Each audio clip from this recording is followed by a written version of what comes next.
To fix "This video is unavailable" error on YouTube on Android, you can try the following.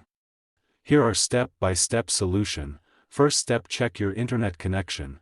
Ensure that you have a stable and active internet connection. Switch to a different Wi-Fi network or cellular data if possible. Second step: clear the cache and data of YouTube app. To do this, long press on YouTube app. Tap on Info icon.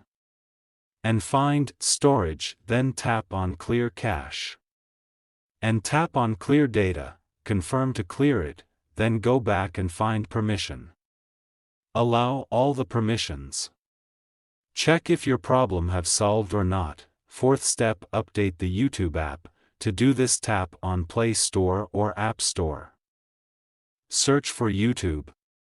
Check if there is update, so update it. Fifth step: restart your device. Reboot your phone or device to refresh its settings. To do this, long press on device's power button. And swipe to restart it. Check for YouTube server issues. Sometimes, YouTube may experience server problems.